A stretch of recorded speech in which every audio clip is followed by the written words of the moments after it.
एक मुस्कुराता हुआ चेहरा, शांत, सरल और सौम्य स्वभाव, लेकिन एक मजबूत और विजनरी लीडर।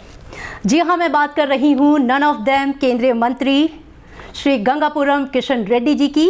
स्वागत है आप सभी का संसद टीवी में। नमस्कार, मैं हूं आपके साथ अमृता चौरसिया और इस वक्त मेरे साथ मौजूद हैं केंद्रीय संस्कृति, पर्यटन और पूर्वोत्तर क्षेत्र विकास मंत्री जी किशन रेड्डी जी। सर, बहुत स्वागत है आपका संसद टीवी में और बहुत शुक्रिया अपना वक्त देने के लिए हमें।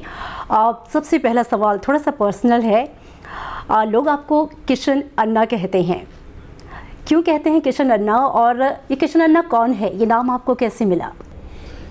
किशन अन्ना मीन्स ब्रदर जी, ब्रदर किशन जी। अन्ना मीन्स ब्रदर। ओके।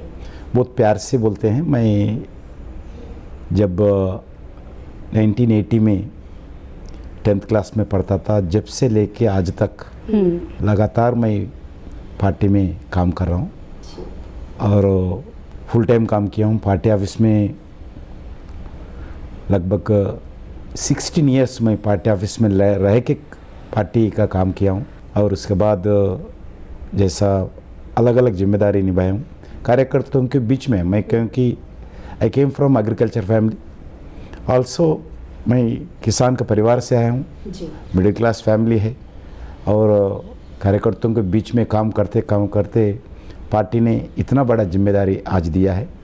उससे पहले भी अलग अलग जिम्मेदारी, मैं यूथ विंग का स्टेट प्रेसिडेंट था आंध्र प्रदेश का, जब नेशनल प्रेसिडेंट तक पहुंचा हूँ बीजेपी युवा मोर्चा का। जब अटल जी था मैं यूथ विंग नेशनल प्रेसिडेंट था। उसके बाद मैं बीजेपी का अध्यक्ष बना हूँ, 4 बार बना हूँ। अभी 4th टाइम मैं बीजेपी स्टेट प्रेसिडेंट हूँ। 3 बार विधायक थे और अभी एमपी बन गए, केंद्र में मंत्री बन गए, मंत्री होम मिनिस्टर थे। विद इन 2 इयर्स आदरणीय नरेंद्र मोदी जी मेरे को आशीर्वाद देते हुए विश्वास के साथ मेरे को कैबिनेट मिनिस्टर में लिया। 3 मिनिस्टर लिया अभी, 3 मिनिस्टर, 5 MOS मेरा साथ काम करते हैं जी। सबसे ज़्यादा MOS मेरा पास ही है। बिल्कुल, यही मेरा सवाल था आपसे कि 3 अहम मंत्रालयों की जिम्मेदारी आपके कंधों पर, और प्रधानमंत्री हमेशा कहते हैं कि तीनों ही मंत्रालय, अगर हम कहें कि देश की आत्मा के प्रतिबिंब हैं तो गलत नहीं होगा। इन तीनों ही मंत्रालयों में जो सफलता की कीर्तिमान आपने गढ़े हैं, जो ऊंचाई दी है, वो निश्चित रूप से चुनौतीपूर्ण तो रहा ही होगा। एक साथ स्टेट को भी संभालना, केंद्र के अहम मंत्रालयों को संभालना कितना चुनौतीपूर्ण है? आपको सही बात बताए जी। आदरणीय प्रधानमंत्री जी का मन की मिनिस्ट्री है जी। क्योंकि नॉर्थ ईस्ट का उनके एजेंडा में नंबर 1 है। North east first priority is north east, विकास उनका लक्ष्य में है। और टूरिज़्म का सबसे बड़ा हमारा देश का एम्बेसडर हमारा प्रधानमंत्री है। दुनिया में किधर भी जाओ टूरिज़्म का, भारत का टूरिज़्म के बारे में बात करते हैं। कल्चर तो उनका है ही है, जो पंचप्राण में भी कल्चर के बारे में बात करते हैं। और ये 3 मिनिस्ट्री, इम्पॉर्टेंट मिनिस्ट्री एक साथ जोड़कर मुझे देना, मैं आदरणीय प्रधानमंत्री जी को मैं कभी नहीं भूल सकता हूँ। जो विश्वास के साथ दिया है, मैं उनका मार्गदर्शन में पूरे पार्टी के अधिकारियों का साथ मिलकर इस 2 साल जितना भी कर सकते हैं मैं प्रयास किया हूँ करने का। इसमें 2 साल में लगातार आपको G20 हो सकता है और आज़ाद का अमृत महोत्सव मेरा मिनिस्ट्री के द्वारा देश भर में हुआ है। आज़ाद के बाद पहली देशभक्ति का कार्यक्रम, देश का कार्यक्रम हर घर पे तिरंगा मेरा मिनिस्ट्री के द्वारा हुआ है। अलग अलग महानुभावों का आज़ाद का अमृत महोत्सव में जो सेंटनरी सेलिब्रेशंस किया है, बर्थडे सेलिब्रेशंस किए हैं, अलग अलग महानुभावों का अनसंग हीरोज़ का पूरे देश के सामने लाने के प्रयास किया है। और ऐसी ये 2 साल तो इतना बिजी थे, इतने काम किया है। मेरा ख्याल से प्रधानमंत्री जी जो जिम्मेदार दिया उसको निभाने के लिए बहुत प्रयास किया हूँ मैं। बिल्कुल, और वो सारे माइलस्टोन अचीवमेंट्स जो हैं वो हमको धरातल पर दिखाई भी दे रहे हैं सर। और सर 1977 में आपने अपने पॉलिटिकल करियर की शुरुआत की जनता दल के युवा मोर्चा के लीडर के तौर पर, और 1980 में जब भारतीय जनता पार्टी का गठन हुआ तो आप फुल टाइम पार्टी के साथ जुड़ गए। तब से लेकर अब तक तेलंगाना से दिल्ली तक का सफ़र, MLA बनना, MP बनना, मंत्री बनना, कई मंत्रालयों का कार्यभार एक साथ संभालना और उसको नई ऊंचाइयों पर ले जाना, मतलब 4 दशक का ये पूरा सफ़र, आज अगर मैं आपसे कहूँ कि इसको समराइज़ करें, याद करें, तो क्या फीलिंग्स हैं आपकी? एक ये पहले भी हमारा पार्टी आंध्र प्रदेश जब यूनाइटेड आंध्रा था, आंध्रा तेलंगाना एक ही थे। जब मेरा पार्टी बिल्कुल छोटा था, एक विधायक भी नहीं थे, एक एमएलसी भी नहीं थे, उस समय भी मैं पार्टी ऑफिस में रहने के कारण एक सेंटर पॉइंट के नाते रात में भी उधर ही रहते थे। पूरा जिम्मेदारी, रेस्पॉन्सिबिलिटी नहीं थे मगर काम करने का जिम्मेदारी थे मेरे को। सुबह से शाम तक काम करना, कार्यकर्ताओं को का इन्फॉर्मेशन देना, जिलाओं को इन्फॉर्मेशन देना। जो 1980 में एक जगह पार्टी नहीं थे, मोटरसाइकिल में जाकर 3-3 दिन 4-4 दिन उस स्थान में रहकर पार्टी का एक यूनिटी खड़ा करना, पार्टी का फ्लैग हाइस्टिंग करना, नया लोगों को जोड़ना, ये मेरे लिए तो बिल्कुल नया है। फिर भी मैं एक जील के साथ, एक कमिटमेंट के साथ, एक उत्साह के साथ, एक आइडियोलॉजी के साथ काम किया हूँ। उसके कारण थोड़ा मेरे को एक्सपीरियंस है। एक ही मैं समझता हूँ, आज मैं ये जिम्मेदारी क्या दिया है वो काम करो। कल क्या है कभी नहीं सोचता हूँ, कल क्या होगा, कल इलेक्शन में लड़ेगा नहीं लड़ेगा, सीट मिलेगा नहीं मिलेगा, लड़ना चाहिए नहीं लड़ना चाहिए, ये जिम्मेदारी लेना चाहिए नहीं चाहिए, किसको पूछना चाहिए, ऐसा आज तक कोई जिम्मेदारी के बारे में मैं किसको पूछा नहीं जी। ये जिम्मेदारी दो मुझे, एमपी लड़ता हूँ, मिनिस्टर बनता हूँ, कैबिनेट मिनिस्टर बनता हूँ, आज तक कोई पार्टी को नेताओं को पूछा नहीं। पार्टी ही मेरे को सब कुछ दिया है, पार्टी ही मेरे को आशीर्वाद देते हुए, कार्यकर्ताओं का आशीर्वाद से, पार्टी नेताओं से आशीर्वाद से हर दिन मैं जैसा ऑर्डिनरी कार्यकर्ता के नाते पार्टी में एंट्री हो गया। उसी national president youth wing, BJP अध्यक्ष 4 बार, मेरा ख्याल से देश में कोई प्रांत में 4 बार बीजेपी के अध्यक्ष बने, मैं अकेला हूँ। बिल्कुल, और मुझे लगता है आप किशन अन्ना थे इसीलिए आप ये सब कुछ कर पाए। जी, जी, जी। और आपने कहा कि मैं आज में जीता हूँ, कल का तो सोचता ही नहीं। चूँकि 3 अहम मंत्रालय हैं, संस्कृति मंत्रालय से शुरू करते हैं। देश की आत्मा है और भारत की संस्कृति तो पूरी दुनिया में पूजी जाती है। संस्कृति मंत्रालय के लिए पिछले कुछ सालों में जो काम हुए हैं सर, उसको संजोने का, संवारने का, सहेजने का, वो अपने आप में अभूतपूर्व है। धरोहरों को वापस लेके आना जो शायद पहले कभी नहीं हुआ, और ये न सिर्फ भारत के लोग, पूरी दुनिया इसको एडमायर करती है। संस्कृति मंत्रालय के आगे की जो आपकी प्लानिंग है, जो योजना है, भारत की संस्कृति विश्व में, पूरे विश्व में प्रसिद्ध है, पूजी जाती है, लेकिन आगे की जो प्लानिंग है इसको लेकर मैं चाहूँगी उसमें से कुछ चीज़ें आप हमारे साथ शेयर करें। भारतीय संस्कृति दुनिया में आपको ऐसा संस्कृति किधर भी दिखती नहीं। हजारों सालों का परंपरा, हमारा हेरिटेज, हमारा कल्चर, हमारे जीवन के पद्धति, उसमें सबसे अलग अलग रिलीजियस का, हिंदुइज़्म का हो, नहीं तो जैनिज़्म हो, बुद्धिज़्म हो, और उसके साथ साथ अलग अलग अदर रिलीजियस का भी भारत में आना, भारत में आज एक ट्रेडिशन हो, अलग अलग मॉन्यूमेंट्स हो, ये दुनिया में आपको किधर भी नहीं दिखते हैं। अभी हम लास्ट आदरणीय प्रधानमंत्री जिम्मेदारी संभालने के बाद इसमें बहुत कुछ पार्टी हमारा गवर्नमेंट काम किया है। आप जैसा एग्जाम्पल तमिलनाडु में हम द्राविडिज़म हूँ, हम भारत में साथ नहीं है, ऐसा भी बोलते हैं, मगर हम बार बार प्रयास किया है आदरणीय प्रधानमंत्री नरेंद्र मोदी जी, इस भारत में कश्मीर से कन्याकुमारी तक हम एक ही है, अलग भाषा, अलग वेश, फिर भी अपना एक देश, ऐसा इस नारे के साथ भारत को जोड़ने के लिए हम प्रयास किया है। कश्मीर भी कैसा, आपको मालूम है आर्टिकल 370 के बाद कश्मीर कैसा बदल गया। कश्मीर का आज हर घर के ऊपर तिरंगा लहराने का एक दिख रहेगा आंखों के सामने। एक झंडा लहराने के लिए लाल चौक पर हम कन्याकुमारी से कश्मीर तक, मुरली मनोहर जोशी जब अध्यक्ष थे, आदरणीय प्रधानमंत्री नरेंद्र मोदी जब पार्टी के महामंत्री थे, जब से कश्मीर से यात्रा लेके लाखों लोग जाना पड़ा, फिर भी मिलिट्री के बीच में फ्लाइट में जाकर हम तिरंगा लहराना पड़ा।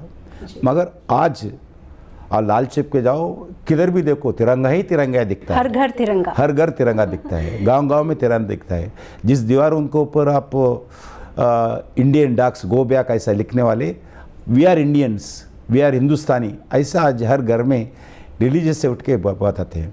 जब आज तिरंगा लेकर 40,000 लोग लाल चौक पे अब यात्रा करने का स्थिति आया, ये भारत का संस्कृति का एक परंपरा है, अब बदलाव किया है। बिल्कुल। फ्लैग कोड ऑफ इंडिया में भी अमेंडमेंट किया गया कि अब हर देश के हर नागरिक को ये अधिकार है कि वो अपने घर की छत पर तिरंगा फहरा सकता है, और इसके लिए अमेंडमेंट किया गया फ्लैग कोड ऑफ इंडिया। हर घर तिरंगा का जब कल्चर मिनिस्ट्री का देश भर में आज़ाद का अमृत महोत्सव का किया है जी, जब हर घर पे तिरंगा ले रहे हैं तो उनका नाम बदलना पड़ेगा अब, क्योंकि शाम को 6 बजे तिरंगा उतारना, खादी का ही कपड़ा यूज़ करना चाहिए, पॉलिस्टर का यूज़ नहीं करना चाहिए, पेपर का यूज़ नहीं करना चाहिए। अनेक कठिन निर्णय था। अलग अलग देशों में देखने के बाद, स्टडी करने के बाद हर घर तिरंगा होना चाहिए, फिर तिरंगा लेना है तो अलग अलग वायलेशंस होता है बोल के इसका एक्ट भी बदल कर, ऑर्डर भी बदल कर हम लोगों को सुविधा किया है। आप अगर तिरंगा प्रेमी है तो ज़रूर, आप भारत की वासी है तो ज़रूर अपने घर के तिरंगा दिखना चाहिए, ये हमारा लक्ष्य था। बिल्कुल सर, देश अपनी आज़ादी का अमृत वर्ष मनाकर अमृत काल में प्रवेश कर चुका है, और अगर हम भारतीय संस्कृति की बात करें तो 42 ऐसे साइट्स हैं जो यूनेस्को वर्ल्ड हेरिटेज में लिस्टेड हैं। भारतीय संस्कृति का जो आदान प्रदान है विदेशों के साथ हो रहा है। अगर मैं बायलैटरल कल्चरल रिलेशन की बात करूं, G20 में भी जो टूरिज़्म इन्वेस्टर समिट हुआ, कल्चरल को लेकर भी जो बातचीत हुई, उसका क्या आउटकम रहा, खासकर विदेशों के साथ हमारा जो सांस्कृतिक आदान प्रदान है उसे लेकर क्या कुछ प्लानिंग है या आगे क्या स्टेप्स उठाए जा रहे हैं? G20 is not a ordinary meeting. अभी लोग समझना चाहिए 80% GDP, 80% पॉपुलेशन, 80% ट्रेड, देश में जो कंट्रीज़ करते हैं उस कंट्रीज़ का मेंबरशिप G20 में है।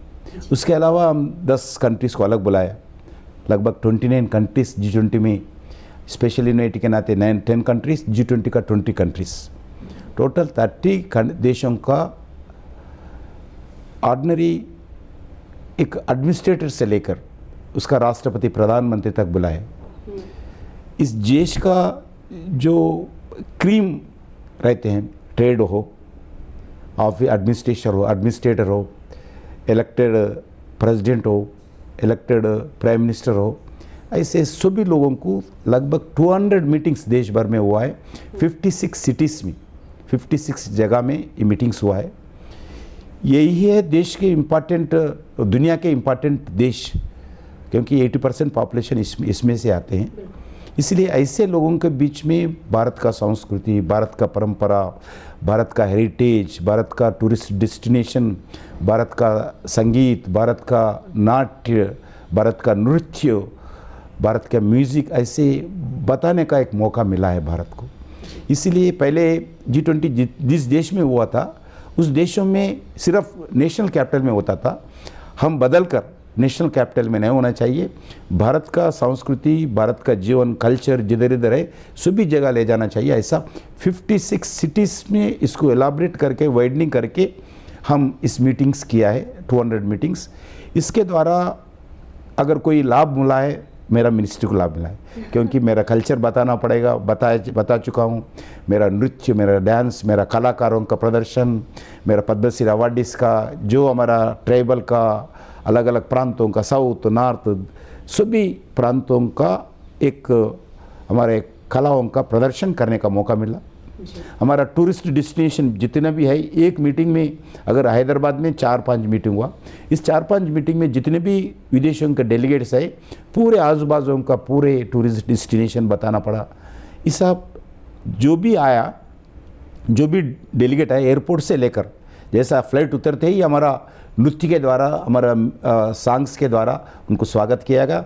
जब जाते वक्त भी ऐसे ही हम उनको किया है, क्योंकि जितने भी डेलीगेट्स आए, लगभग 1 लाख डेलीगेट्स आने के बाद, भारत में घूमने के बाद, G20 मीटिंग्स में अटेंड करके वापस जाते वक्त ये भारत का एम्बेसडर बनकर, ये भारत बढ़िया एक विशिष्ट देश है, भारत ग्रेट है, भारत का कल्चर है, भारत कुजीन है, भारत के लोग इतना आदर करते हैं, प्रेम करते हैं, ये अपने देशों में इम्पॉर्टेंट लोगों को बोलते हैं, उनका परिवारों को बोलते हैं, इनके फ्रेंड्स को बोलते हैं, अपने सरकार के में बोलते हैं, ऑफिस में बोलते हैं। इसलिए नरेंद्र मोदी जी का जो प्रयास था, हम सक्सेसफुली इसको इम्प्लीमेंट किया है।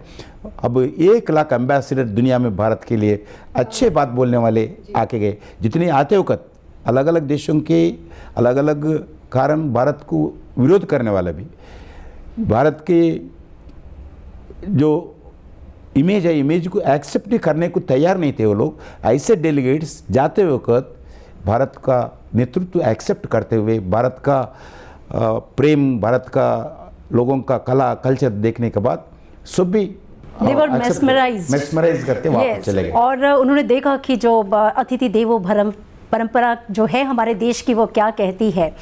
सर, अब बात हम पर्यटन मंत्रालय की करते हैं। आपने खुद कहा है कि जो टूरिज़्म सेक्टर है उसका जो योगदान है वो जीडीपी में बहुत ज़्यादा है।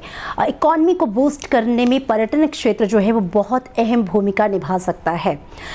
साल 2020 में 80 मिलियन लोग जो हैं वो पर्यटन क्षेत्र से जुड़े थे, और आप हमेशा ये बात कहते भी हैं कि जो रोज़गार है, एम्प्लॉयमेंट जनरेशन की अगर हम बात करते हैं तो इस क्षेत्र में बहुत ज़्यादा संभावनाएं हैं। तो मेरा सवाल आपसे ये है, कैपेसिटी बिल्डिंग, स्किल डेवलपमेंट को लेकर क्या प्लानिंग है ताकि जो एम्प्लॉयमेंट जनरेशन है खासकर टूरिज़्म सेक्टर में इसको और इन्हांस किया जा सके? आप सही बात है, दुनिया में जो डेवलप्ड कंट्रीज़ के नाते छोटे कंट्रीज़ है, जैसा सिंगापुर है, वैसे इंडोनेशिया है, ऐसे कंट्रीज़ उनका पूरा रेवेन्यू टूरिज़्म के द्वारा आते हैं। भारत में भी अभी आप गोवा देखिए, गोवा का मेन सोर्स ऑफ इनकम उस प्रांत का टूरिज़्म के द्वारा आते हैं। भारत में भी जितने डेस्टिनेशन हैं, लगभग हमारा सिर्फ मेरा कल्चर मिनिस्ट्री में 3600 मॉन्यूमेंट्स है। ताजमहल हो सकता है, रेड फोर्ट हो सकता है, अजंता एलोरा केव्स हो सकता है, ऐसे 3600 मॉन्यूमेंट्स मेरा मिनिस्ट्री, कल्चर मिनिस्ट्री में मेरे पास है। ऐसे स्टेट गवर्नमेंट के पास है लगभग 1 लाख मॉन्यूमेंट्स। हमारा कल्चर हो, हमारे पुरातन इतिहास का प्रतिबिंब करने वाले टेम्पल्स हो, पोर्ट्स हो, ऐसा देखो तो 1 लाख से ज़्यादा है। ये ऐसा कोई देश में आपको दिखते नहीं, कोई देश में। हज़ारों सालों से, 100 ईयर्स से, more than 100 years, 200 years, more than 1000 years का जो मॉन्यूमेंट्स है अपने सामने विरासत है विदेश में। इसको ठीक तरीके से मार्केटिंग करना, इसके ठीक तरीके से ब्रांडिंग करना, लोगों को दिखाना, उसके अच्छे उनका हिस्ट्री बताना, ये बहुत भारत सरकार प्रयास करने के लिए हम अलग अलग कार्यक्रम कर रहे हैं। और इसके द्वारा जो अभी आप अमेरिका में गए, बहुत बार गया हूँ, अमेरिका में कोई कुछ छोटा सा पत्थर रहते हैं, इसके ऊपर पूरा ब्रांडिंग करते हुए अलग अलग trains, flights, airports, bus stand, railway station, उसके मार्केटिंग, इसका अलग अलग कैंटीन, रेस्टोरेंट, उसके बाद 1000, 3000, 2000 लोग उसमें डिपेंडिंग एम्प्लॉयमेंट ऐसा करते हैं। मगर मेरे पास इतना है, जितना ज़्यादा कर सकते करना चाहिए, इसके लिए हम प्रयास करें। एक न्यू टूरिज़्म पॉलिसी भी भारत सरकार लाने वाला है, उसका पूरा स्टेक होल्डर से बातचीत करके ड्राफ्ट तैयार किया है। प्रधानमंत्री जी जब भी अप्रूवल किया तो नेशनल टूरिज़्म पॉलिसी पहली बार देश के सामने आने वाला है। उसके साथ साथ एक होम टूरिज़्म, जब भी अलग अलग देशों का जो डेलीगेट्स आते हैं उनको स्टार होटल्स ही नहीं, गांव में भी बॉर्डर विलेजेस में ले जाना, नहीं तो हिमाचल प्रदेश ले जाना, अरुणाचल प्रदेश में जाना, उत्तराखंड में ले जाना, उधर होटल्स नहीं मगर अभी होम टूरिज़्म, होम स्टेस हम क्रिएट कर रहे। होम स्टे क्रिएट करके हर घर में अगर ज़्यादा लोग अभी स्टार होटल से ज़्यादा, एक बार अगर होम स्टे कोई किया है, next time he will prefer home stay, क्योंकि भारत का कल्चर, परिवार, जैसा अतिथि देवो, जैसा बताया अतिथि देवो भव के नाते जैसा करते हैं, ऐसा आज टूरिज़्म आने वाले दिन में ज़्यादा एम्प्लॉयमेंट भारत में हो सकता है। अभी डोमेस्टिक टूरिज़्म बढ़ रहा है, नॉट ओनली फॉरेन टूरिस्ट आते हैं, FTA फॉरेन टूरिस्ट अराइवल से ज़्यादा डोमेस्टिक टूरिज़्म। आप रिकॉर्ड अभी 1 साल हुआ है जो नया इधर वाराणसी में जो कॉरिडोर, विश्वनाथ मंदिर का कॉरिडोर, नया कॉरिडोर, 1 साल में 2 करोड़ से ज़्यादा लोग उधर आए हैं। ऐसी ज़्यादा से ज़्यादा टूरिस्ट डोमेस्टिक टूरिज़्म देख रहे। आने वाले दिन में एक बड़ा, क्योंकि हर परिवार, मिडिल क्लास एंड अब परिवार साल में 2 बार 3 बार 4 बार कितने तो भी कोई डेस्टिनेशन जाना चाहते हैं, ये आदत हो गया। ये बहुत पॉजिटिव थिंग है बिल्कुल। अभी, क्योंकि इसके कारण परिवार वो जिस दिन 5 दिन 10 दिन जितने भी टूर करते हैं 2 दिन परिवार मिल के रहते हैं। इसमें अपना कल्चर का एक अच्छे रहते हैं, परिवार मिलना बातचीत करना, एक दूसरा पिताजी को माता अंडरस्टैंडिंग करना, बच्चों को अंडरस्टैंडिंग करते हैं, इससे एक होता है। दूसरा अलग अलग डेस्टिनेशन पे जाते हैं, डेस्टिनेशन जाने के बाद स्पेंड करते हैं, स्पेंड करने के कारण एम्प्लॉयमेंट जनरेशन होता है।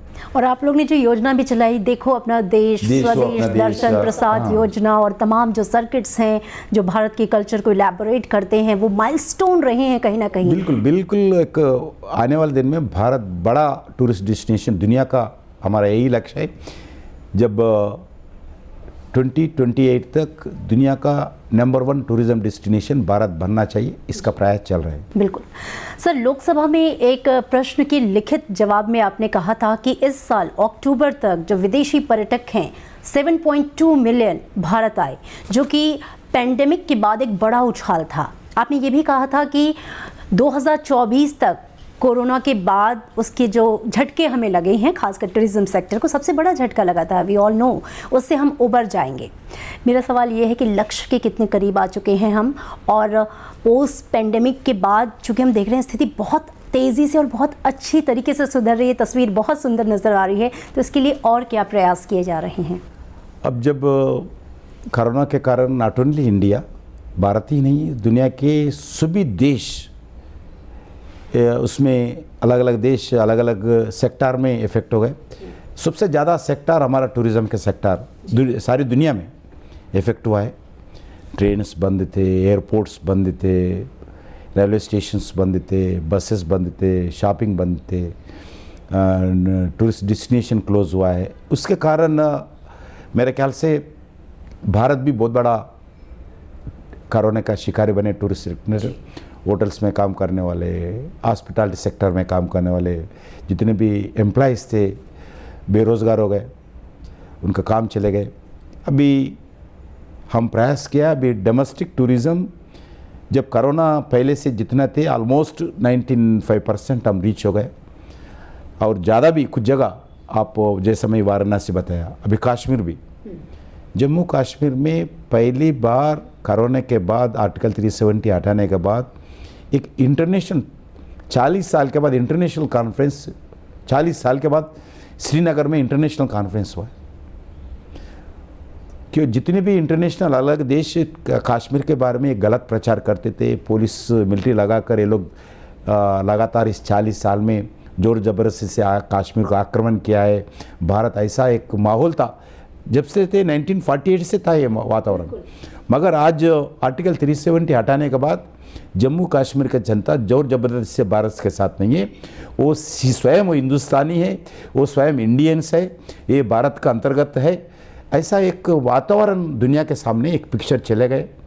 जैसा पहले हम G20 टूरिज़्म मिनिस्ट्री का मीटिंग श्रीनगर में करना चाहते थे, पाकिस्तान चाइना अलग अलग देशों को बताए नहीं जाना चाहिए, आपका सेफ नहीं है, सिक्योरिटी नहीं है। ये भारत नरेंद्र मोदी जी गलत तरीके से इधर मीटिंग इंटरनेशनल मीटिंग लग रही है, डिस्प्यूटेड एरिया है, डिस्प्यूटेड साइट है, इधर मीटिंग को नहीं आना चाहिए, बहुत बड़ा प्रचार किया। लेकिन आने के बाद उनका भ्रम टूट गया। सभी देश पहला चर्चा किया हमसे, हम नहीं आ सकते, नहीं आना चाहिए, हमारा देश में ऐसा, हमारा सरकार भी नहीं आना चाहते। मगर आदरणीय प्रधानमंत्री जी, हमारा एक्सटर्नल अफेयर्स मिनिस्टर जयशंकर जी के प्रयास के कारण सभी देशों से व्यक्तिगत बात करने के बाद they accepted to participate G20 meeting in Srinagar. Srinagar में जो मीटिंग हमारा सेकंड मीटिंग हुआ, उधर आए थे लोग। आते वक्त भी डरते डरते आए, कुछ अमेरिका डेलीगेट्स उनका पर्सनल सिक्योरिटी भी लेके आए, उनका अमेरिका का पुलिस, अमेरिका का सिक्योरिटी फोर्सेस भी आए, मगर आने के बाद उनका सिक्योरिटी भी आराम से होटल में सो गए, सिर्फ कोई सिक्योरिटी ज़रूरत नहीं थी। एक वातावरण, ये जम्मू कश्मीर का वातावरण, अभी जम्मू कश्मीर आज का स्थिति भी होटल रूम नहीं मिलता श्रीनगर में, 1-1 लाख रुपए एक दिन का होटल रहते हैं, एयर फ्लाइट में टिकट नहीं मिलता है, और एक साल में 2 करोड़ लोग आए। 2022 में 1,80,00,000 डेलीगेट्स आए। ऐसा वातावरण आज और आज़ाद के बाद पहली बार जम्मू कश्मीर में इतना बड़ा नंबर से टूरिस्ट देखने के लिए गए। 40 साल के बाद शूट, जब मैं बिल्कुल हाई स्कूल में थे, दिलीप कुमार, राजेश खन्ना, ऐसे लोगों का शूटिंग होते थे। आज लगभग 400 फिल्म्स का शूटिंग जम्मू कश्मीर में लास्ट 2 इयर्स में, 2 साल में शूटिंग्स हुआ है। वैसे ही अभी सीरियल्स, अलग अलग सीरियल्स का शूटिंग हो रही है, टीवी सीरियल्स का शूटिंग हो रहा है, और फॉरेन टूरिस्ट आते हैं, टूरिस्ट मैरिजेस करने के लिए श्रीनगर जा रहे हैं लोग। ऐसा वातावरण बदल गई, ऐसे अलग अलग जगह टूरिज्म बढ़ गया है, एक अच्छा वातावरण। बिल्कुल, घाटी की फिजा जो बदली है वो पूरा देश और भारतीय के अलावा जो विदेशी हैं वो भी इस बात को महसूस कर रहे हैं। सर, आपने एक बार कहा था कि पर्यटन क्षेत्र के विकास के साथ दूसरे क्षेत्रों का भी विकास होता है।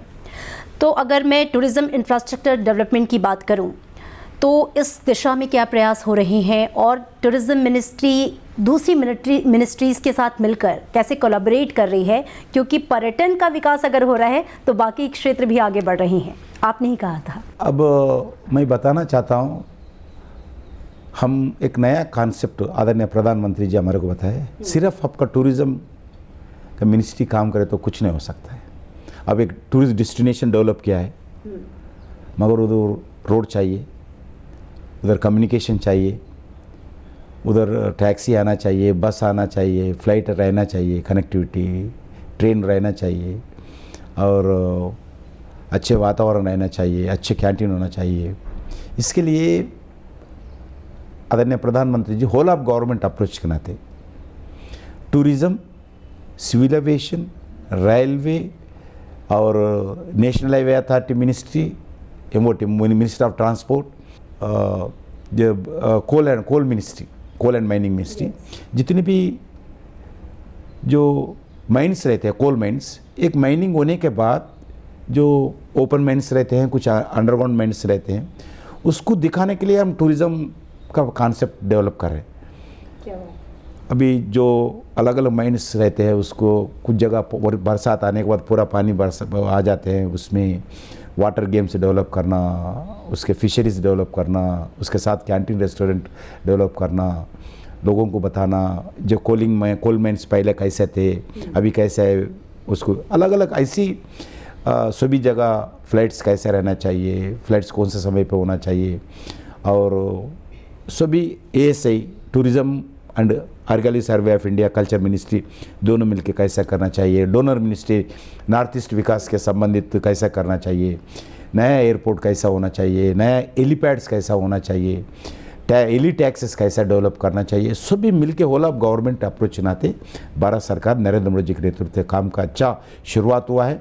आने वाले 1-2 साल में इस होल ऑफ गवर्नमेंट अप्रोच के नाते और ठीक तरीके से काम होगा, और लोगों को गए जाने के बाद सिर्फ टूरिस्ट डेस्टिनेशन नहीं है, अलग अलग मिनिस्ट्रीज का अलग अलग सेक्टर्स में एम्प्लॉयमेंट जनरेशन होगा। विकास के रास्ते में आगे जाने के लिए बहुत बड़ा एक सेक्टर टूरिज्म सेंटर पॉइंट होगा।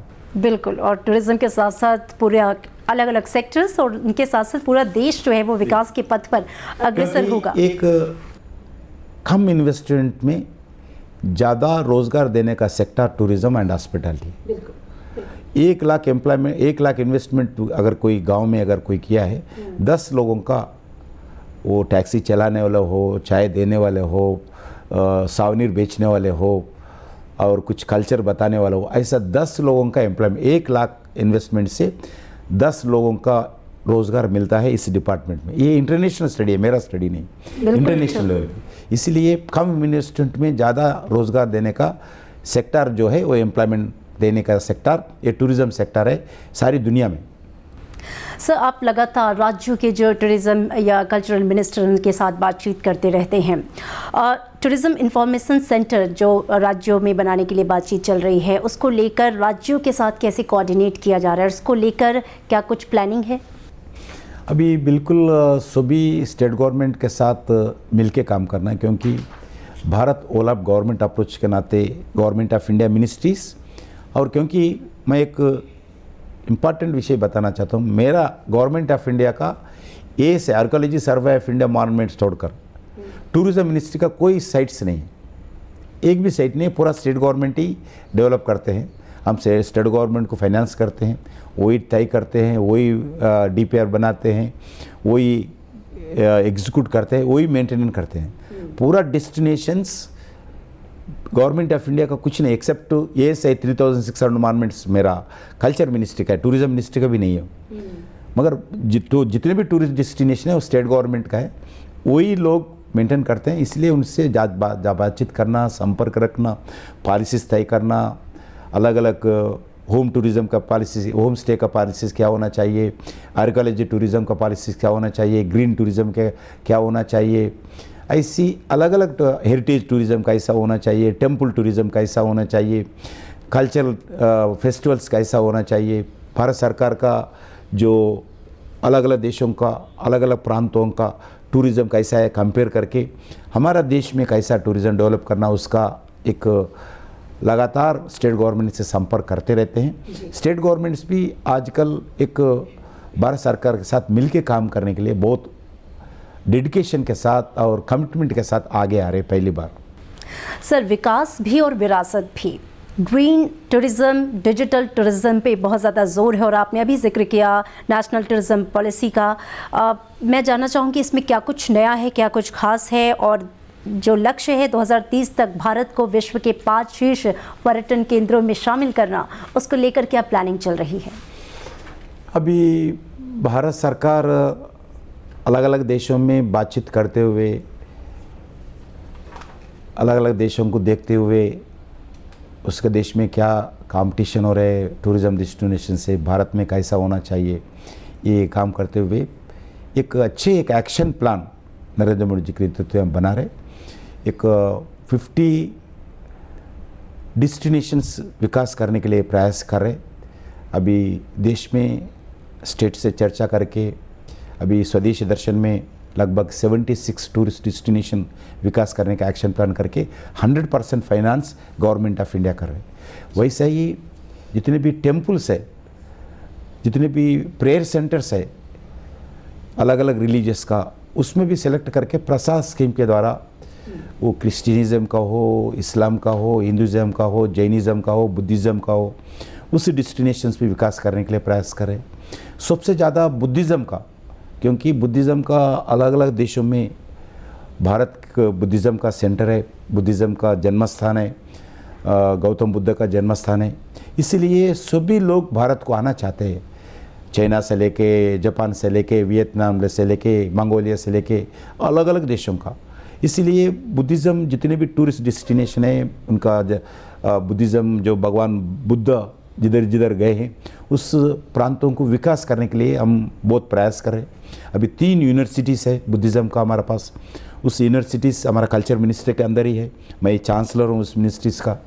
इसलिए उस यूनिवर्सिटीज़ को विकास करते हुए दुनिया के अलग अलग देशों को स्टूडेंट्स लाकर बुद्धिज़्म के बारे में उनका अलग अलग कोर्सेस में शिक्षा दे रहे भारत में।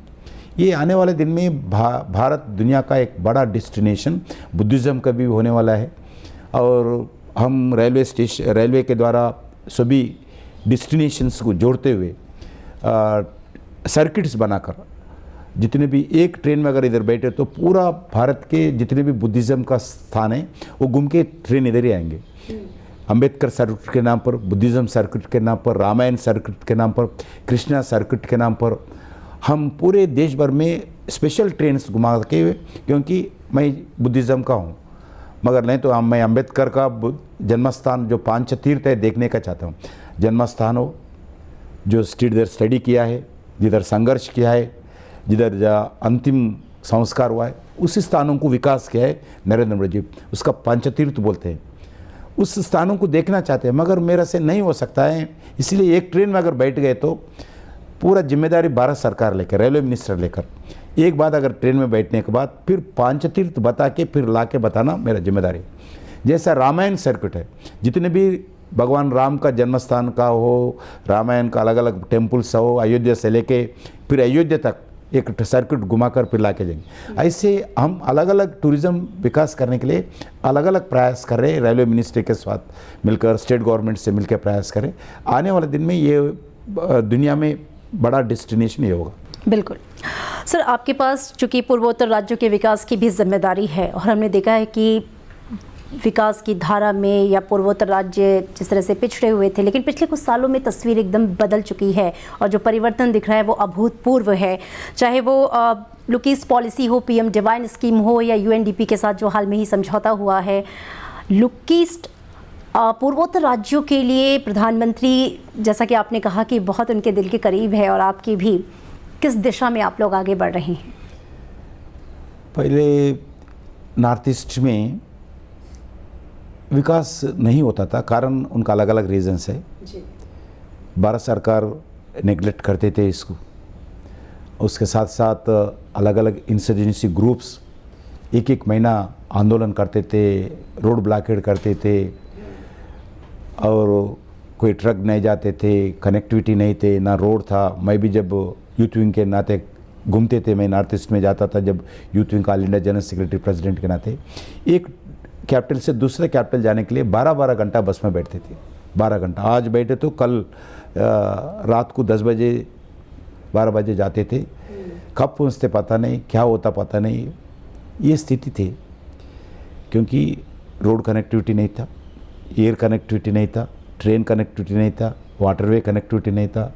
अभी आप देखिए नेशनल हाईवेज के ऊपर लगभग इस 9 सालों में लगभग 1 लाख करोड़ रुपए हम खर्च किए हैं नेशनल हाईवेज के ऊपर। रेलवे के लिए 80,000 करोड़ रुपए रेलवे के लिए खर्च किया है। पहले एक गुवाहाटी को एक ट्रेन कनेक्टिविटी था, अभी पूरे state capital, 8 state capital except Sikkim छोड़ के सभी स्टेट कैपिटल को अभी रेलवे कनेक्टिविटी का 4 पूरा हो गया। ये 2024 में पूरा स्टेट्स के रेलवे के साथ जोड़ने वाला है, नेशनल हाईवेज के साथ जोड़ा है। जब 12 घंटा, 13 घंटा, 14 घंटा, 16 घंटा वो बनता होता था एक से जगह, अभी 3 घंटे में पहुंच रहे उसी स्थान पर। ऐसे ही अभी पहले स्टेबल गवर्नमेंट नहीं थे, मुख्यमंत्री 2 महीने 3 महीने 4 1 साल के अंदर 2 मुख्यमंत्री 3 मुख्यमंत्री बदलते थे। छोटे छोटे स्टेट्स रहने के कारण दिल्ली में बैठने वाले सरकार उस छोटे नॉर्थ ईस्ट के साथ, नॉर्थ ईस्ट पॉलिटिकल पार्टी के साथ खेलते थे। एक मुख्यमंत्री दूसरा मुख्यमंत्री बदलना, पॉलिटिकल स्टेबिलिटी न रहने के कारण, स्टेबल गवर्नमेंट न रहने के कारण विकास भी नहीं होता था, आंदोलन होता था, इंसर्जेंसी ग्रुप्स रहते थे। अभी हम टारगेट किया है, भारत सरकार नरेंद्र मोदी जी के नेतृत्व में जितने भी इंसर्जेंसी ग्रुप्स है उनके साथ प्रेम से बातचीत करके, इनका आर्म सरेंडर करके उस सभी ग्रुप्स को मेन स्ट्रीम में लाए। सभी ग्रुप्स, आज आप एक ब्लॉकेड भी नहीं दिखता आपको, जब आइसोलेटेड इंसिडेंट मणिपुर छोड़ के नॉर्थ ईस्ट में 8 प्रांतों में किधर भी आंदोलन नहीं, किधर भी AK-47 लेके घूमते नहीं लोग, रोड ब्लॉकेड नहीं होते। अभी इन्वेस्टमेंट्स आने का, लगाने का भी एक कॉन्फिडेंस हो गया, लो भाई नॉर्थ ईस्ट में जा सकते हैं, इन्वेस्टमेंट कर सकते हैं। हेल्थ सेक्टर में हो, तो हॉस्पिटलिटी सेक्टर में हो, मैन्युफैक्चरिंग सेक्टर में हो, एग्रीकल्चर सेक्टर में, पर्यटन सेक्टर में हम आ सकते हैं, हम इन्वेस्टमेंट कर सकते हैं। कॉन्फिडेंस क्रिएट किया, अभी लोग आ रहे, इन्वेस्टमेंट लगा रहे, एम्प्लॉयमेंट जनरेशन हो रहे। नॉर्थ ईस्ट के लोगों को अलग अलग जगह एम्प्लॉयमेंट मिल रहे। नॉर्थ ईस्ट के छात्रों को अलग अलग यूनिवर्सिटीज़ में सीट्स रिजर्व किया है। नॉर्थ ईस्ट का छात्र हैदराबाद में जा सकते हैं, नॉर्थ ईस्ट का छात्र वाराणसी जा सकते हैं, लखनऊ जा सकते हैं, पढ़ सकते हैं।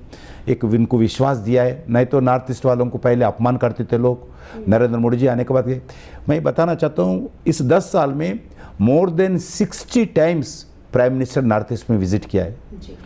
आज तक कोई प्राइम मिनिस्टर साल में एक बार भी जाते नहीं थे, साल में एक बार नॉर्थ ईस्ट जाते नहीं थे। अगर मोर देन 60 टाइम्स विजिट किया है, more than 400 cabinet ministers, union ministers visit किया नॉर्थ ईस्ट को इस 9 साल में, more than 400 times. Night halt करना, ऐसा सुबह जाके शाम को आने का विजिट नहीं है। प्रधानमंत्री जी का इच्छा है जो भी मिनिस्टर जाते हैं मिनिमम 2 नाइट्स नहीं तो सिंगल नाइट जरूर करना है, 1 नाइट 2 डेज मिनिमम विजिट करना है। लोगों के साथ बैठना चाहिए, विकास का इशू चर्चा करना चाहिए, विकास का साइट्स पे जाना चाहिए, उधर सिविल सोसाइटीज़ के द्वारा मिलना चाहिए। ऐसा एक एक्शन प्लान बनाकर नॉर्थ ईस्ट में देते। आप देखिए एक स्टेबल गवर्नमेंट है, जो भी एक बार इलेक्शन होते हैं 5 साल के तक उधर वही मुख्यमंत्री रहते हैं। स्टेबल गवर्नमेंट से कोई हम आइसोलेशन है, हमारा को कोई दे, पहले मुख्यमंत्री हो, मंत्री हो, एक MP हो, MLA हो, नॉर्थ ईस्ट के कोई सिविल सोसाइटी के लोग आते हैं तो दिल्ली में 20-20 दिन लगते हैं मिलने के लिए पहला। अभी ऐसा नहीं है, प्रेम के साथ जो भी प्रायोरिटी देकर, क्योंकि नरेंद्र मोदी जी गवर्नमेंट का फर्स्ट एजेंडा नॉर्थ ईस्ट है, इसलिए जो भी आते हैं हम प्रेम से मिलते हैं, उनका समस्या हल करने के लिए प्रयास करते हैं। और आज road connectivity, air connectivity, train connectivity, waterway connectivity, political connectivity, अलग अलग पार्टी होगा, रीजनल पार्टी से होगा, मगर उनके साथ सेंट्रल गवर्नमेंट मिलके काम कर रहे हैं। कोई भेदभाव नहीं रखते हम, कोई भी पार्टी होगा, मगर आपको क्या चाहिए। हम अभी एक घरों के साथ कह सकते हैं, नॉर्थ ईस्ट जितना स्टेट गवर्नमेंट पैसा खर्च करते हैं उतना पैसे देने को तैयार हैं। हमारे पास पैसे का कोई कमी नहीं है नॉर्थ ईस्ट के लिए। 10% जितने गवर्नमेंट ऑफ इंडिया का बजट है हर मिनिस्ट्री का, 10% मिनिमम नॉर्थ ईस्ट में खर्च करना चाहिए, ऐसा भारत सरकार ने निर्णय किया है। 10% GBS बोलते हैं, ग्रॉस बजट एलोकेशन स्कीम, उसके स्कीम के अंदर पैसे खर्च करते हैं। उनको हम बार बार रिक्वेस्ट करते हैं, खर्च करो, ये खर्च करो, ये पेंडिंग है प्रोजेक्ट, ये प्रोजेक्ट पेंडिंग है, ये प्रोजेक्ट बीच में रुक गए, क्यों पूरा नहीं कर रहे, हमारे पास पैसे बहुत है, लेके जाइए। ऐसा पहली बार नरेंद्र मोदी जी सरकार स्टेट गवर्नमेंट्स के पीछे गिरकर पैसे हम खर्च करने के लिए रिक्वेस्ट करें, पैसे दे रहे भी है, ताकि वो खुद को अलग ना समझें। और अभी पहली बार नॉर्थ ईस्ट में फिल्म शूटिंग हो रहे, नॉर्थ ईस्ट में टूरिज्म आ रहे, नॉर्थ ईस्ट में इन्वेस्टमेंट्स आ रहे, नॉर्थ ईस्ट के नौजवान को पढ़ने का मौका मिल रहे, और नॉर्थ ईस्ट के लड़की गर्ल्स मेरा बहनों को हम नर्स ट्रेनिंग देके जापान को भेजा रहे। नॉर्थ ईस्ट का ये नौजवान को ट्रेनिंग देके सिक्योरिटी ऑफिसर के नाते दुनिया भर में उनका एम्प्लॉयमेंट जनरेशन कर रहे। आप हैदराबाद होटल में देखो, आप चेन्नई होटल में देखो, दिल्ली होटल में देखो, जो अच्छे होटल में बड़ा इम्पॉर्टेंट पोजीशन में नॉर्थ ईस्ट के लोग काम करते हैं जी। जितने भी आप फ्लाइट्स देखिए, आप इंडिगो देखो, आप सभी फ्लाइट्स में जो एयर होस्टेस है हमारा नॉर्थ ईस्ट बहनें काम करते हैं। बिल्कुल, वो चेंज और नॉर्थ ईस्ट का विकास देश के विकास के साथ, देश की मुख्य धारा के साथ जो जुड़ा है वो हम सभी देख रहे हैं, उसे महसूस कर रहे हैं। सर, एक और सवाल है कि संसद में टूरिज़्म को लेकर कोई एक्ट नहीं है। The tourism development board bill 2022 का अगर मैं स्टेटस जानना चाहूँ, क्या इस पर आगे कुछ विचार हो रहा है, और ईज़ ऑफ टूरिज़्म को लेकर क्या कुछ प्लानिंग है, इस बिल में कुछ प्रावधान है क्या? अभी सही बात बोले, आज तक कोई act, tourism act Bharat parliament के अंदर 75 ईयर्स यानी ये सेक्टर सबसे बड़ा नेग्लेक्टेड सेक्टर था जी पहले जी। अभी प्रधानमंत्री जी का सबसे बड़ा इंपॉर्टेंट सेक्टर टूरिज्म हो गया। अभी विदेश में गए, विदेश में जितने भी इंडियन डायस्पोरा के साथ बातचीत करते हैं, फॉरेन लोगों से बातचीत करते हैं, सबसे पब्लिक मीटिंग में, सबसे इंडियन डायस्पोरा मीटिंग में जो बातचीत करते हैं, आपका परिवार कम से कम, आप इंडियन है, डायस्पोरा है, नॉन इंडियंस को मिनिमम 5 लोगों को लेके आना चाहिए आपके लाइफ में, इंडिया दिखाना चाहिए। ऐसा बहुत प्रयास करते हैं हम। जो भी भाषण देते हैं सभी मीटिंग्स में, जो भी पार्लियामेंट हो, भारत हो, टूरिज्म का बिना भाषण उनका समाप्त नहीं होता है। He himself a brand ambassador of India ambassador बन गए। डेफिनेटली। हम अभी एक टूरिज्म बोर्ड बनाने के लिए प्रयास कर रहे, एक टूरिज्म पॉलिसी बनाने के लिए प्रयास कर रहे, और टूरिज्म को अच्छे आने वाले दिन में दुनिया भर में टूरिज्म मार्ट्स करना, टूरिज्म के संबंधित इवेंट्स करना, अट्रैक्ट करना, जैसे G20 में मैं भी बताया इसके बारे में। आने वाले दिन में हम अलग अलग देशों में जाकर अभी बजट का एक्शन प्लान रेडी हो गया, जैसा टूरिज्म पॉलिसी जैसा भी प्लान होता है, टूरिज्म बोर्ड तैयार होता है, जब पूरा हम आने वाले दिन में टूरिज्म को बहुत बड़ा इंपॉर्टेंस देंगे। हर सेक्टर, अभी रेलवे मिनिस्ट्री मेरे साथ मिलकर काम करने के लिए आगे आते हैं, सिविल एविएशन मिनिस्ट्री मेरे पास आते हैं टूरिज्म मिनिस्ट्री के साथ, अभी आज मैं बताया माइंस मिनिस्ट्री मेरे पास आते हैं, ट्राइबल मिनिस्ट्री मेरे पास आते हैं, एनवायरमेंट मिनिस्ट्री वाइल्ड लाइफ के दृष्टिकोण से मेरे पास आके मिलके काम करते हैं, स्टेट गवर्नमेंट्स भी आते हैं लगातार, और एंडोमेंट्स मिनिस्ट्री, अलग अलग स्टेटों के एंडोमेंट मिनिस्ट्री मेरे पास आके पैसे पूछते हैं। आने वाले दिन में टूरिज़्म, अभी जैसा मैं पार्लियामेंट जाता हूँ मेरे को डर लगता है, अलग अलग MPs आके मेरे को ये स्कीम दो, मेरे को ये स्कीम दो, ऐसा मेरा पीछे गिरते हैं। आने वाले दिन में ये बहुत बड़ा इंपॉर्टेंट सेक्टर टूरिज्म होगा जरूर। बिल्कुल, इनफैक्ट बन चुका है आपके कार्यभार संभालने के बाद, और टूरिज्म जो है वो सभी सेक्टर्स को अपने साथ लेकर चल रहा है, आगे बढ़ रहा है।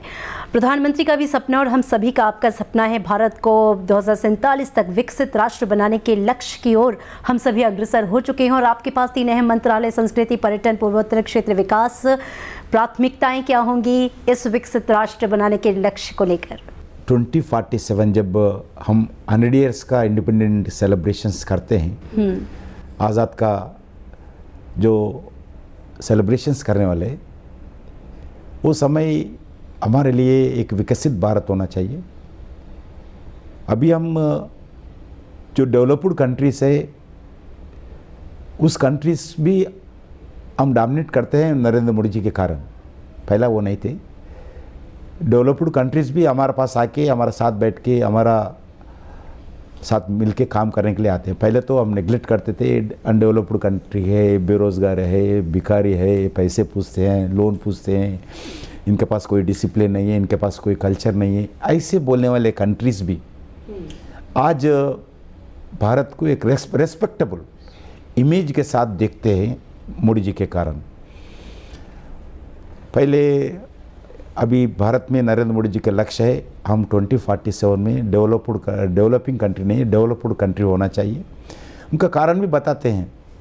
अभी दुनिया में सबसे बड़ा यूथ पॉपुलेशन भारत में है। इस आने वाले 25 साल इस यूथ को चैनलाइज कर यूथ पावर को चैनलाइज करके देश के विकास पर रास्ते ले जाने के लिए, क्योंकि कोई देश में इतना यूथ नहीं है। अभी सिर्फ भारत के पास है यूथ। इसका ये हमारे लिए बहुत बड़ा पोटेंशियल है, ये बहुत बड़ा शक्ति है, बहुत बड़ा इन्वेस्टमेंट है ये यूथ पॉपुलेशन हमारा। दुनिया में कोई देश नहीं कर सकता इतना इन्वेस्टमेंट, यूथ पावर का इन्वेस्टमेंट मेरे पास है। इसीलिए नरेंद्र मोदी चाहते हैं 2047 तक जो आने वाला इस 25 साल हमारे लिए अमृतकाल है। अमृतकाल कारण एक एनवायरनमेंट ऐसा है, अमृतकाल के कारण किस लिए बोलते हैं, हमारा यूथ पॉपुलेशन मेरे पास है, युवा शक्ति मेरे पास है, सारी दुनिया को डोमिनेट करने का शक्ति है। आईटी सेक्टर हो, अलग अलग सेक्टर में मेरा नौजवान, भारत के नौजवान दुनिया को आज डोमिनेट करके अलग अलग बड़े बड़े मल्टीनेशनल कंपनीज में जो हमारा यूथ, जो हमारा मेधस्स है, हमारा टैलेंट है, इसका टैलेंट के द्वारा अलग दुनिया के अलग अलग देशों के इम्पॉर्टेंट मल्टीनेशनल कंपनीज को नेतृत्व कर रहे हैं हमारा भारत का नौजवान। इसीलिए इस आने वाले 25 ईयर्स हम पूरा राजनीति से उठकर, भाषा से उठकर, रिलीजियस से उठकर, भाषा से उठकर, गरीब अभी छोड़कर सभी लोग मिलकर एक देश को एक शक्तिशाली भारत बनाना चाहिए। भारत को एक विश्वगुरु स्थान पर बिठाना चाहिए, एक डेवलप्ड कंट्री कन्वर्ट होना चाहिए, बेरोजगार मुक्त भारत होना चाहिए, भ्रष्टाचार मुक्त भारत होना चाहिए, विकास युक्त भारत होना चाहिए। ये हमारा लक्ष्य है नरेंद्र मोदी जी का। इस दृष्टिकोण से अलग अलग एक्शन प्लान बना रहे। जब प्रधानमंत्री बोलते हैं हमारा 2047 में कौन सा पार्टी सत्ता में है, इसका चर्चा हमारे को जरूरत नहीं है। 2047 में कौन सा पार्टी का व्यक्ति रेड पोर्ट के ऊपर तिरंगा लहराएंगे, ये हमारे लिए मुद्दा नहीं है। 2047 में मेरा देश कितना विकास होगा, 2047 में मेरा देश दुनिया में एक शक्तिशाली भारत बनकर उभर के आना चाहिए, ये मुद्दा मेरा सामने है, आज देश के सामने रहना चाहिए। इसलिए पूरा देश के नौजवान मिलकर आने वाले इस 25 का अमृतकाल जो है, अमृतकाल में भारत का एक शक्तिशाली भारत बनाने के लिए सब कमिटमेंट के साथ मिलके, यूनिटी के साथ हम मिलके काम करेंगे। यही हमारा आने वाले विकसित भारत का लक्ष्य है। इस विकसित भारत के लिए हम पूरे मिलकर काम करेंगे। एक सबके मिलके जो सपना प्रधानमंत्री जी का सपना है, इसका साकार करने के लिए हम पूरा मिलके काम करना चाहिए। यही भारत के अमृतकाल का, इस विकसित भारत का लक्ष्य को पाने के लिए सभी आगे आना चाहिए। यही प्रधानमंत्री जी का लक्ष्य है। जी, श्री गंगापुरम रेड्डी जी, बहुत बहुत शुक्रिया आपसे हमसे बातचीत करने के लिए। मैं यूँ कहूँ कि किशन अन्ना जी, आपका बहुत जी। शुक्रिया हमसे बातचीत करने के लिए। और हम उम्मीद ही नहीं, ये विश्वास रखते हैं कि आपके नेतृत्व में ये जो तीनों मंत्रालय हैं वो नित नई ऊंचाइयों को छुएंगे। जो कीर्तिमान आपने गढ़े हैं खाली वो आगे मंत्री मैं हूँ मगर नेतृत्व प्रधानमंत्री का है। मार्गदर्शन करने वाला छोटे छोटे विषय हमारे प्रधानमंत्री जी हैं। जी, बहुत उनके सारी कारण यही पूरा विकास के रास्ते पे आगे बढ़ रहे हैं। बहुत सारी शुभकामनाएं आपको। एक बार बहुत शुक्रिया आपका। तो आप देख रहे थे संसद टीवी और मेरे साथ थे केंद्रीय संस्कृति, पर्यटन और पूर्वोत्तर क्षेत्र विकास मंत्री श्री गंगापुरम किशन रेड्डी जी, जिन्हें लोग प्यार से किशन अन्ना कहते हैं। Thank you so much sir, thank you so much.